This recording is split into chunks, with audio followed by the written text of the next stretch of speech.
good afternoon, good evening. I am your host, Data T, and this is my channel, The Good Guys. Guys, today's story comes out of none other than Detroit, and the title reads, 2 killed in apparent road rage shooting in Northwest Detroit. Now, we're going to get into this story. It's a very interesting story, and before we do, guys, if you wouldn't mind leaving a like, leaving a comment, subscribe. Remember, we are still on the road to 1,000 subscribers, and the only way we can get there is with your help.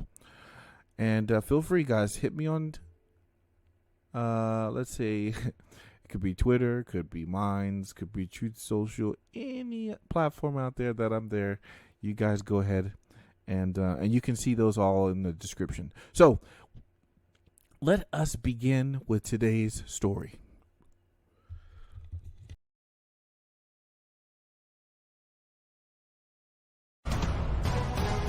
Local 4 News starts now with a breaking news alert.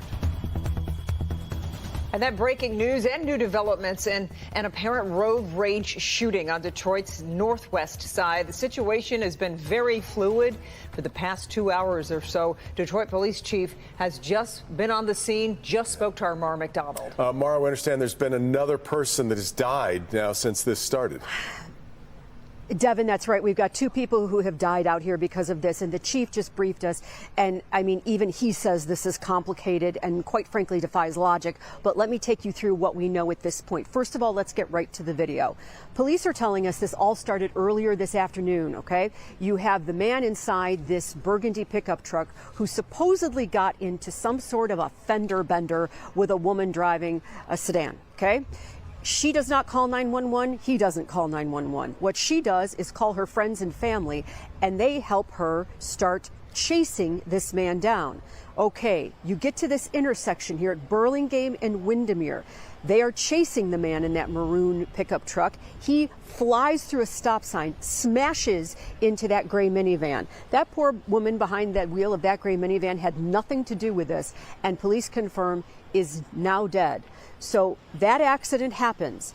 The people who were chasing the driver of that pickup truck are firing on him. Shots fired. He gets out of his pickup truck, armed himself, fires back. I counted on the ground. We're talking a minimum of 17 shell casings there. He ends up being shot and killed. Police found him dead in the middle of the street with a gun in his hand. Meanwhile, about a mile away from here, police believe that they have recovered the car that that woman was driving in that fender bender that started it all. I've been told that that car is full of blood and she's nowhere to be found.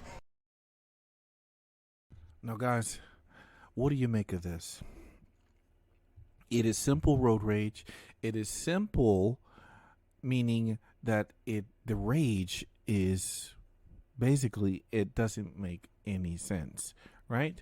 But we can take this and say, you know what, this actually makes a lot of sense.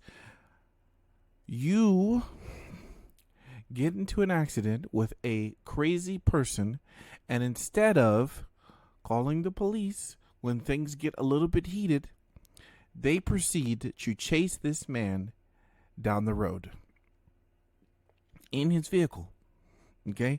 And he hits another bystander. I hope he didn't kill that person, but he is not actually the cause of this death or accident of this other vehicle. He is being chased. If he is in fear of his life, he could have started shooting right away, but he didn't. Do you see? He didn't. And we know now that he had a firearm, and he could have, if they had stopped as soon as they started chasing, he could have just started busting, but he didn't. So he decides to flee the situation, okay? And he crashes into another vehicle, and still these people, they start firing on him, okay? Notice the key distinct detail is that they fired on him. Then he returns fire. Who knows what gun he has, but he ends up dying at the scene. Guys, just because you have your gun just because you're a self-defender doesn't mean you get away clean. We know this. It does not mean you always get away clean. Sometimes there could be bullet holes. Sometimes you lose your life. Sometimes you can even hit the wrong person. And that's what happened in this case. He passed away, and these jokers kept going. It is, I'm not going to say it's not surprising. It is. But for all of us, for the rest of us who understand that there are crazy people out there, we know that these things happen. And I will say that the guy who ran, he's the good guy in this particular case. I think he tried to show some restraint, especially knowing now that he had a firearm. But you don't always get out so clean, and this is horrible to hear. He has lost his life. Let's hear the rest of the story. Listen to what the chief has to say. So it's just a horrible case, senseless, and we're going to look into it and hopefully make an arrest. In fact, we're going to put out a reward of $1,000 for any information leading to the arrest of the suspect that was engaged in this incident. And you can call 1-800-SPEAK UP for that. Back here live, Chief telling us they're looking for 3 suspects at this point, and they're working on a description of a vehicle. When we get those better descriptions of all of that, we'll, of course, update it on clickondetroit.com. We're live on Detroit's Northwest Side. I'm Mara McDonald, Local 4. Incredible, and in the middle of a residential neighborhood at that. Mara, we appreciate your story, and we'll check back in with you for updates. So, folks, are the police going to be able to find them? Hopefully that is the case. But man, I wonder how much time it took for these people when she called them to come down. I wonder how much time passed. I wonder if he didn't see these signs coming and he just decided, you know what?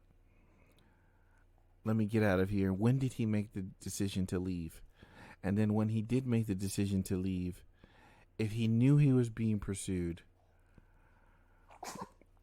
excuse me, guys, that's my daughter. If he made the decision to leave, maybe you stand your ground.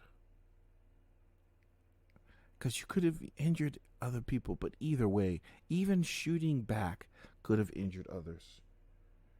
Either way. It's a very tough thing. This is hard to hear.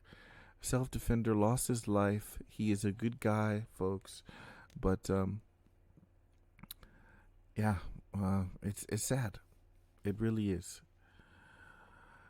But if there's ever a case where you think about, should you have a firearm in your vehicle, this is one. Maybe we can learn some things here. Maybe it's not a good idea to be on a high-speed chase and possibility hurt others. But even when you fire your gun, at the same time you have that. But you know, you have a little bit of control because you're aiming at a particular target. And yes, you do have to worry about what's behind your target. And that's the other point that I wanted to make. But man, not something I wanted to hear. But you guys need to hear the good and the bad. All right? Guys, you know what I say at the end of these videos, and I mean it. Good people have guns. Good people should always have guns. Because if good people do nothing, there will be no good guys.